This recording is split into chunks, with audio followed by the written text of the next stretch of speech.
Production support for the weekly special is provided by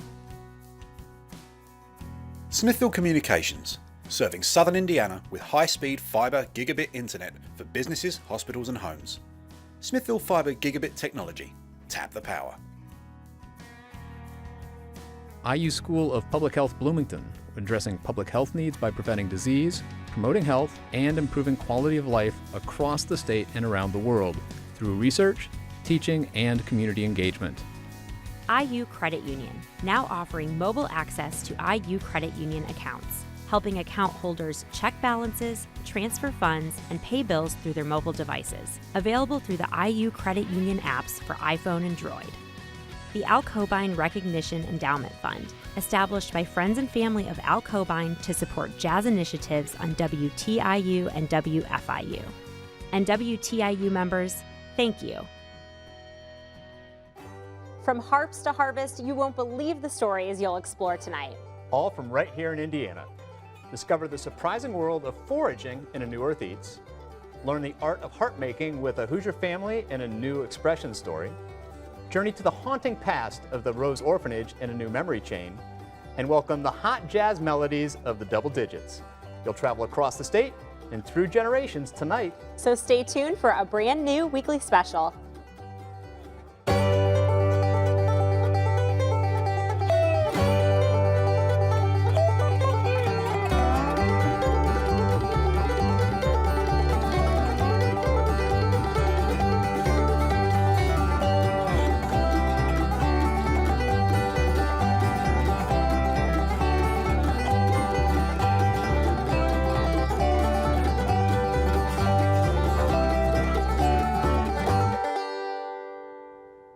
Hello, thank you for joining us. My name is Daryl Neer. And my name's Erica Sagone. Now, Daryl, now that the weather has cooled down a bit, two of my favorite things to do outdoors are eat good food and listen to good music. Lucky for you, we have stories on both tonight.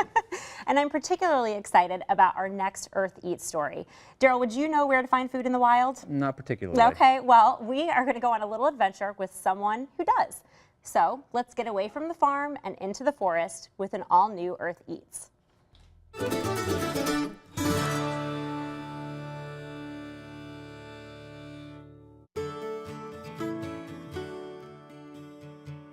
When we think of locally grown food, usually a farm comes to mind, with plots of veggies in tidy rows. But for a forager who hunts and gathers wild food that grows everywhere from backyards to forests, the boundaries of local food are limitless. I look out in the world and I see just food everywhere. And I know that if people had an education to know what is good and what can be eaten, they could go out and provide for themselves a little bit better than they are right now. Cooper knows which wild plants belong on, say, a salad plate, and where to find them. That has made her the go-to forager for Indianapolis chefs and farmers market vendors, who ask Cooper to harvest wild weeds and greens, mushrooms, berries, and other intriguing ingredients. I was actually serving at a restaurant and a friend's parents came in and mentioned that some chefs were using weeds in their salads, and I was like, I wonder what weeds you can eat. Like, I just got really curious about it. I think I started in my yard, just using the things that were already growing around me, just learning which ones of them were edible and which weren't. By day, Cooper spends her time working at local farms, which has shaped her experience as a forager. I think that we live in a very controlled world right now. Everything's kind of polished and filtered, especially when you're farming. You can kind of manipulate your agriculture. The time you plant and the time you harvest and the implements you put into that ground will make a huge difference. But wild food is kind of something that just grows itself. And it kind of connects you to what's going on in the natural world. I think it makes you pay more attention. Right after I started foraging, I could barely drive places because I was so busy looking on the sides of the road to see if there was anything there I could eat. Nowadays, requests change with the season. In the summer, chefs ask Cooper to harvest mushroom varieties like oyster, hen of the woods, and chanterelles, which are her favorite. Foraging is definitely a treasure hunt. I think that's the part I like the most about it. I start beaming when I talk about it. It's so exciting. It's a bit of a gamble, especially mushroom hunting. they're so unpredictable. You just don't know. And when you get a really good patch, it's kind of a high almost. So when you're mushroom hunting, you want a mesh bag or some kind of basket.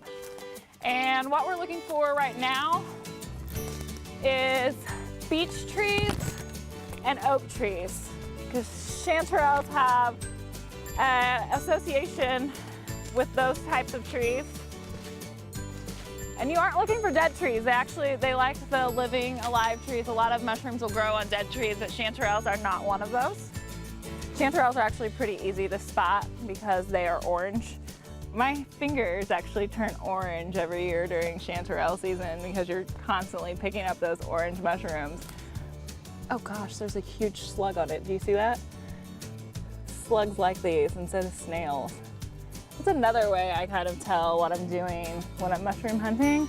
A lot of the same pests you'll find on that variety over and over, and it's almost like a double check to make sure that you're picking the variety you think you are, the pests you see on it.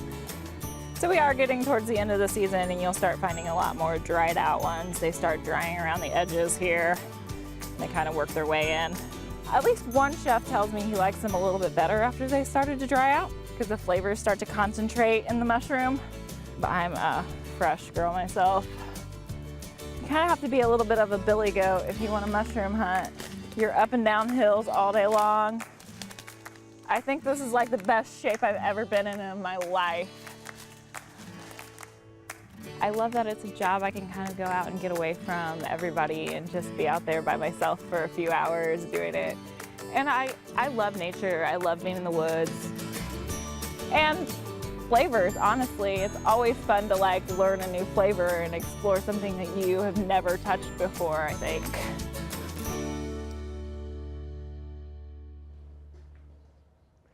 You can follow all of Summer's latest foraging adventures at her Twitter account, Summer Star Coop. You know, Erica, what I love about that story is Summer's ability to take her passion for farming and food and extending it into another business model. Yeah, so true, and very similar to our next segment about a family who turned their passion for music into a business. Yeah, last week you learned about our next story, Reese Harps. The family from Rising Sun, Indiana have gained international acclaim for their exquisite harps.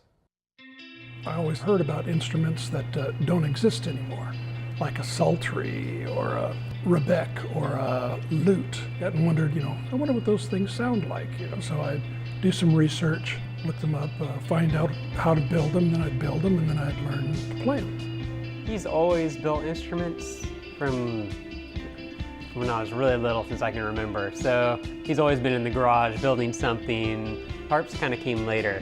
And then he started designing his own harp and taking those designs, and he took all his knowledge from building all the other instruments like violins and guitars and everything, and kind of changed the harp design. If you want to play a guitar or you want to play a violin, you can go and get yourself a cheap guitar and a cheap violin, and they're hard to play and they're not well built, but it gives you an idea what's going on, and you decide whether you want to play that or not, and then you get yourself a decent instrument. In the harp world, there really wasn't anything for people to get started with. I mean, the investment was $3,000 or $4,000 to see whether you wanted to do it or not. So I thought, well, why don't we build something that's inexpensive and be good for students? We have these small harps called harpsichord harps. They're very portable, they're lightweight, they're inexpensive, and William has made the perfect design for that. We really didn't market these harps at all that much. In the beginning, we had like a couple of ads about them, but we didn't expect them to be, this big hit. But since there's no other instrument like this out there in the world that's portable, inexpensive, that sounds great, even the harp world was kind of shocked. We were thinking this would just be another harp in our harp line, but it really blew up, and it was very exciting for us because it was just this new niche that no one has reached out to yet. And the thing that I didn't expect with it is that there are gobs of really good professionals that play the harpsichord. And it's because if you're a good musician, you want something that sounds good. You gotta have something that sounds good and stays in tune, and that instrument did that.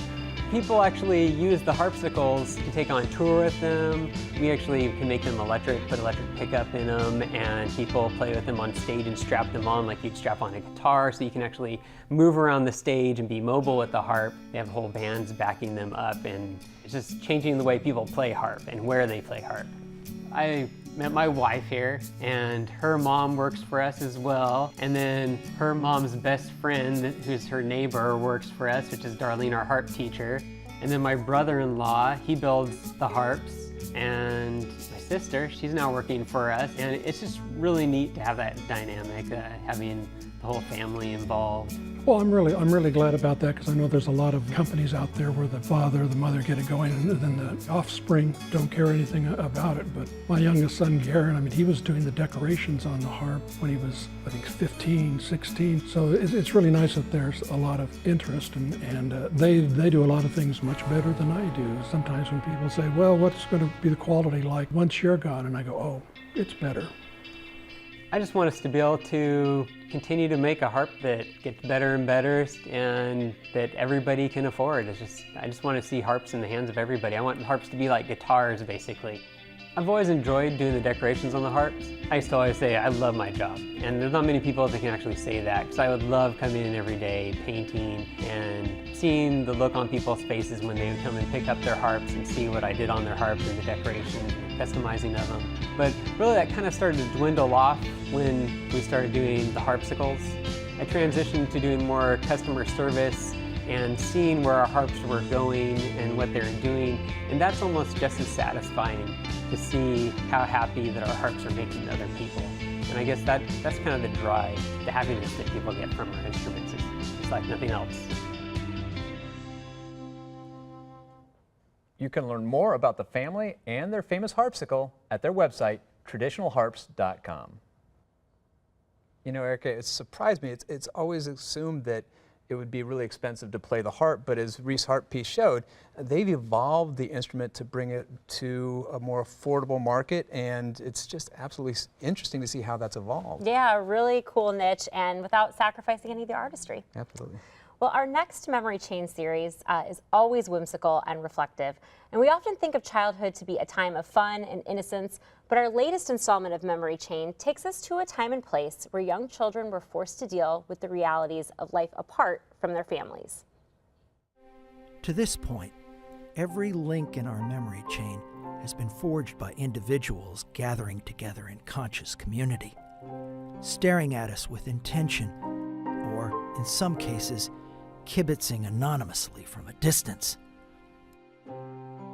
With a circuit camera, the highest elevations in even a small city could create a stunning panorama, harvesting thousands rather than dozens of lives.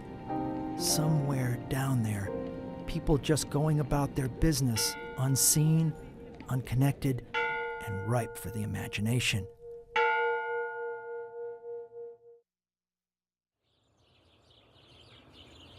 This photograph was taken from the bell tower of the Rose Orphans Home in Terre Haute, Indiana. At 6 o'clock every morning, the bell would ring to wake the residents here in Boys Cottage number 1. It was a short walk in dawn's early light to the barn and the farm fields, where the boys' daily chores would produce milk and vegetables to be prepared in the Rose kitchen. 3 complete meals a day served in the Rose dining room, every table set by the girls, every meal eaten in silence.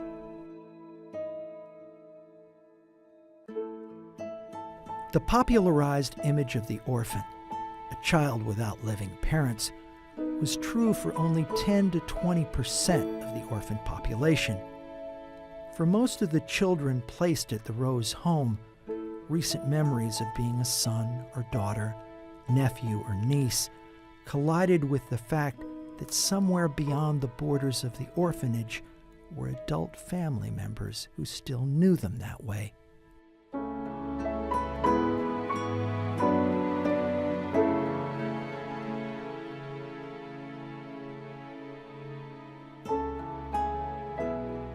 By some measures, the children at Rose were considered quite fortunate. In 1929, the Rose home was selected as the finest orphanage in America. The beauty of the buildings and the grounds had even inspired a series of hand-tinted postcards. In 1912, one even made its way to the tiny beach community of La Jolla, California. Same country, different planet. Here, the children at the country's finest orphanage are gathered in front of a fountain designed by Indiana-born sculptor Janet Scudder. Clean, well-dressed, hardly a smile to be found. At one time, there were over 1,000 public and private orphanages in the United States. With the growth of foster care and the social safety net, they began to disappear one by one. You might say the best was saved for last. The Rose Orphans' Home would remain open until 1950. The buildings were abandoned, then demolished.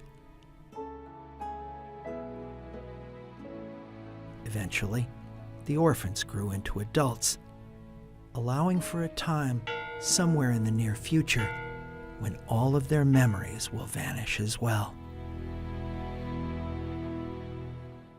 I always enjoy these glimpses into the past that Memory Chain offers. It's great storytelling.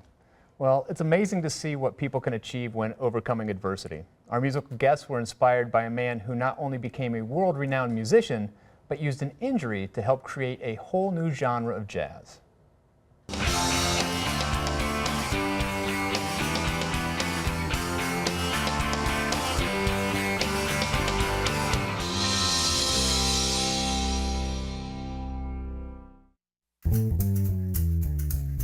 We're a group of Bloomington musicians. We all play in various projects, different bands, but we all share a love of this type of music, which we call hot jazz or gypsy swing, gypsy jazz. There's a lot of names for it.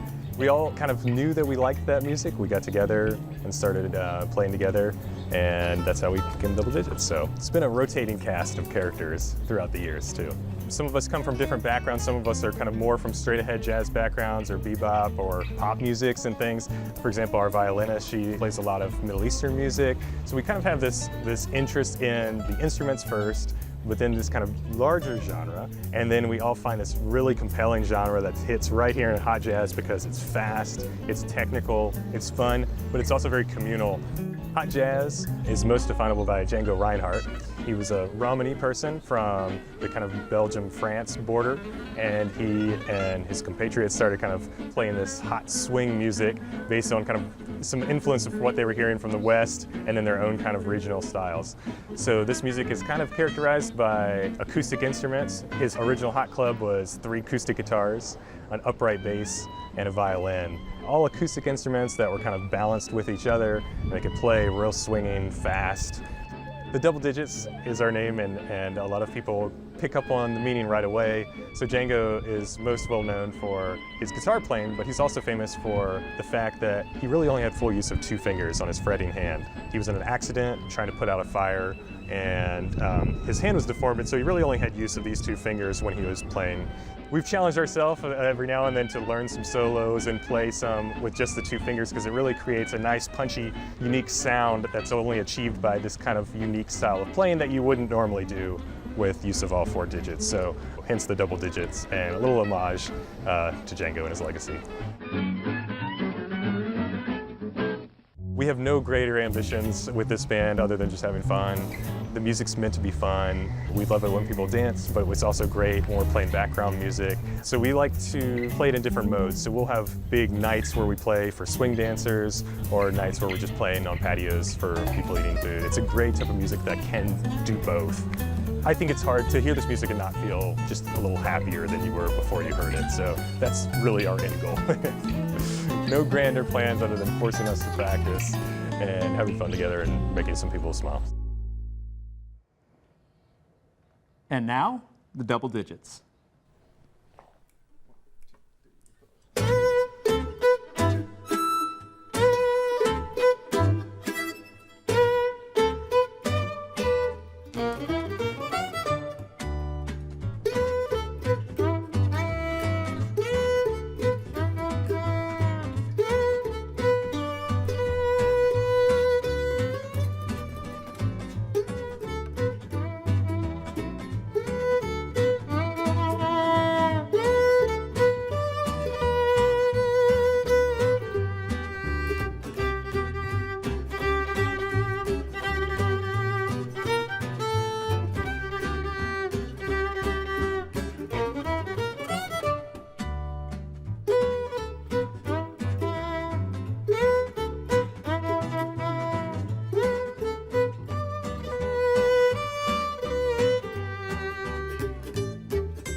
You can listen to more jazz stylings of the Double Digits by visiting their Bandcamp page.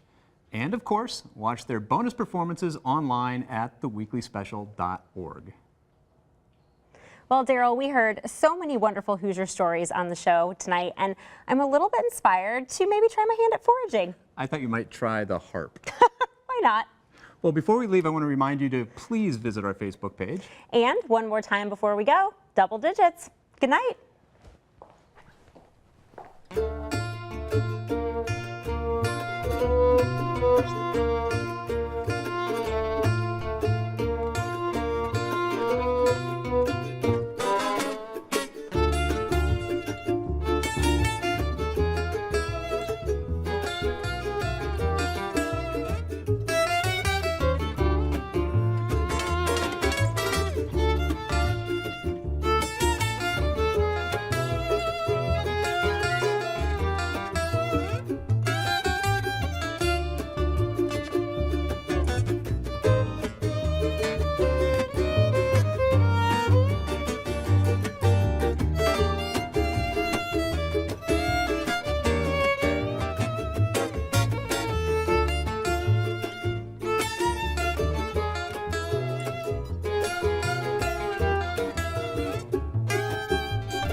Production support for the weekly special is provided by